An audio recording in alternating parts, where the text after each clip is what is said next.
اهلا وسهلا بيكم حبايب قلبي، وحشتوني كتير كتير.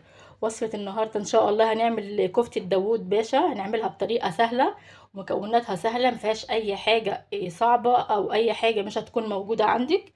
كل مكوناتها موجودة عندك ان شاء الله. وكمان ريحتها تحفة تحفة. بصي شكلها، عملناها وما فكتش معانا ولا اي حاجة. اهم حاجة بس وانت كده بتفنشيها، حطي الشجرة اللي من فوق دي علشان تبقى شكلها حلو قوي. شكلها حلو جدا في الطبق. عايزه ترش لها رشه بقدونس، اوكي. خلاص يلا بقى دلوقتي نشوف طريقتنا مع بعض. المكونات يا جماعه اللي هنعمل بيها كفته داوود باشا. هنا معايا نص كيلو من اللحمه، دي لحمه مفرومه. خلاص. وهنا كمان معايا طماطم، ضربتها في الخلاط كويس جدا. طماطم حمراء، نقيها حمراء علشان تكون معانا الصلصه حمراء وشكلها حلو جدا. عايزه كمان تحط لها معلقه بابريكا، اوكي. اهم حاجه بس صفيها. وهنا معايا بصلايه كبيره بشرتها بالشكل ده. وهنا معايا التوابل، ملح وفلفل. وكمان معايا شويه من بهارات اللحمه. وكمان بشرت جزء كده، حته صغنونه كده من جوز الطيب، هتديها ريحه وطعم حلو قوي. وهنا معايا حوالي معلقتين كبار من البقسماط. هتمسك طبعا معانا الكفته، مش هتخليها تفك خالص خالص، وهتديها قوام حلو جدا. وهنا معايا معلقتين من البقدونس.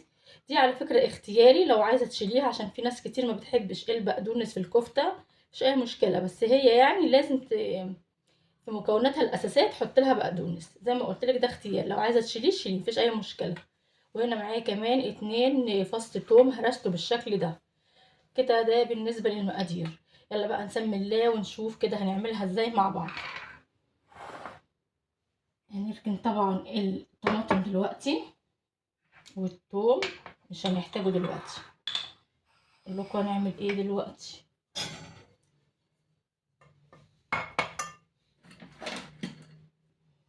نجيب بقى حاجه كبيره كده او بوله كبيره علشان هنعجن فيها المكونات اللي قلت لكم عليها دي، او هنخلطها مع بعض.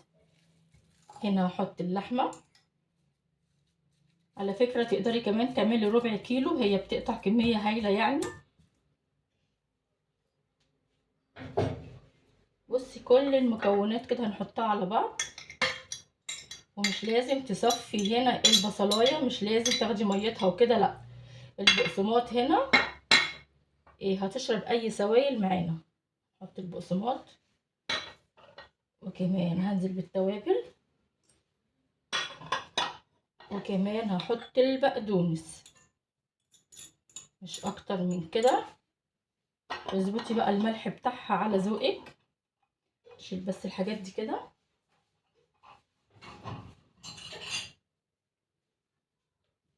ونبدأ بقى نعجنها عجنة متينة. بسم الله الرحمن الرحيم.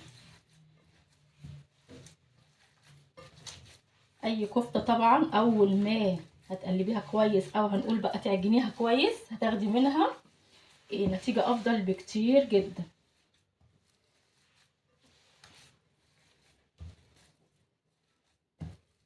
ايوه بالشكل ده. عايزه بقى تعملي جنبها رز بشعريه، او عايزه تعملي جنبها مكرونه، اللي انت عايزاه اعمليه. بس هي غالبا بتمشي معاها اكتر الرز بالشعريه، يعني تبقى احلى كمان عشان هي فيها صوص.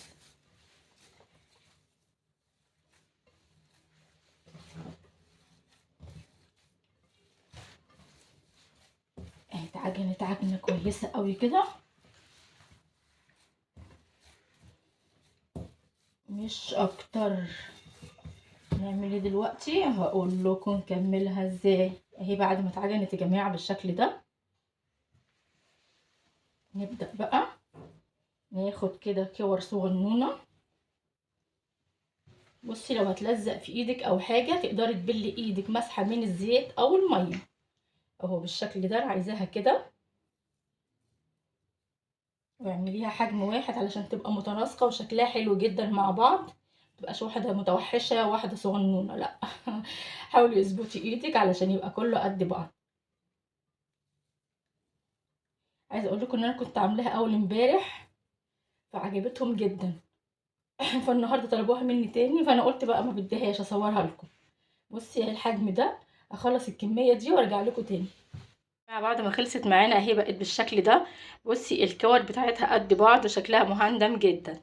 يلا دلوقتي بقى على البوتاجاز ونشوف ازاي هنكمل الوصفه مع بعض. جبت طاسه طبعا على النار فيها معلقه سمنه.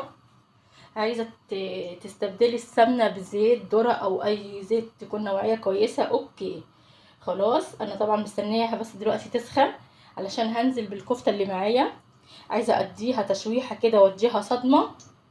نقول بسم الله الرحمن الرحيم ونبدا ننزل بقى الكفته بتاعتنا بالشكل ده.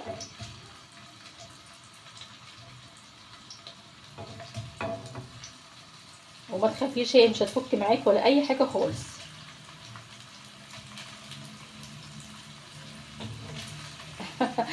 شكلها حلو قوي. هنديها بقى تقليبه كده زي ما قلت لك، انا عايزاها بس تتشمع معايا. بس طبعا ما تقعديش تقلبي فيها علشان ما تفكش منك.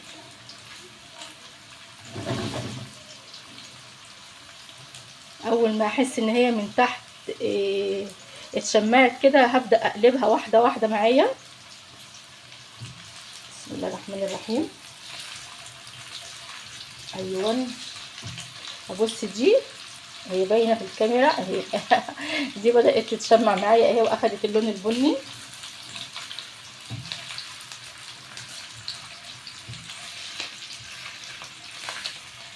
هتطلع معاكي اجمل كفته ممكن تعمليها، تبقى طعمها حلو جدا. على نار عاليه طبعا مش هاديه، وايدك فيها ما تسيبيهاش.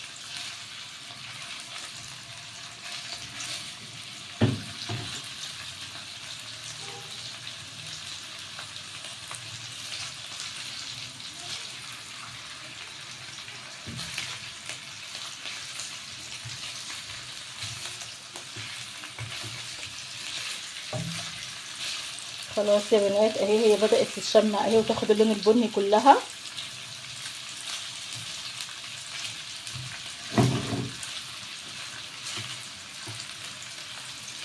ايوه. بصوا بقى يا جماعه، هفتح لها حته كده وهنزل بالثوم اللي معايا هيتشوح واحنا. ايوه كده ظاهره، ايوه. هيتشوح معانا برضو واحنا بنشوح اللحمه.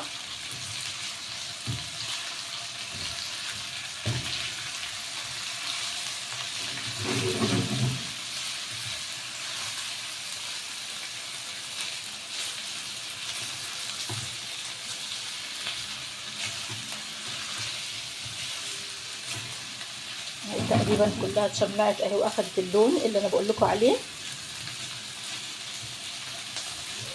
هسيبها 5 دقايق يا بنات قبل ما انزل لها الصلصه علشان بس ما اطولش عليكم ونرجع نكملها مع بعض. بقت معانا بالشكل ده.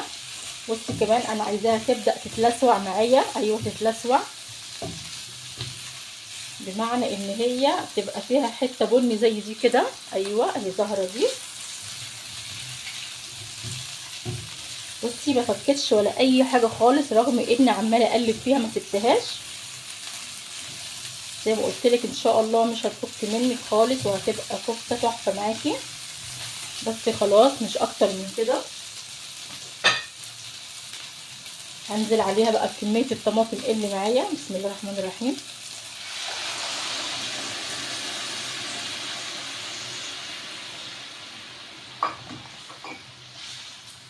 بس مش اكتر من كده وهنخليها لحد ما تستوي.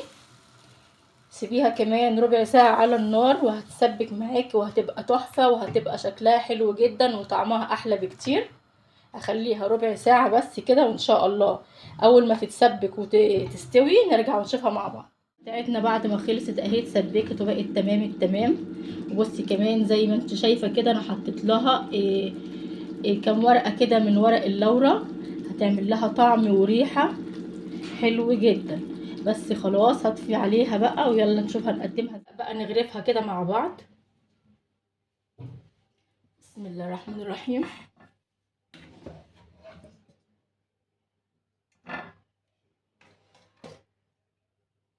ريحتها روعة روعة، ريحتها قلب الدنيا. بصي بقى، ولا فكت ولا اي حاجه خالص خالص.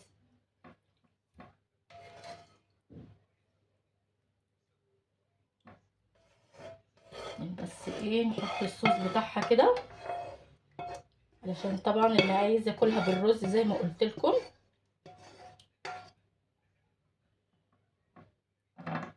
ايوه، اظبطي بقى شكل الطبق كده علشان يبقى شكله حلو ولذيذ. ايوه، مش اكتر من كده. جربي الوصفه دي ان شاء الله باذن الله، هتعجبك جدا. إيه، هي طعمها حلو قوي قوي، وريحتها كمان قلب الدنيا زي ما قلت لكم. جربيها ان شاء الله باذن الله تعجبك. بس كده، وده كان فيديو النهارده. باي باي حبايبي.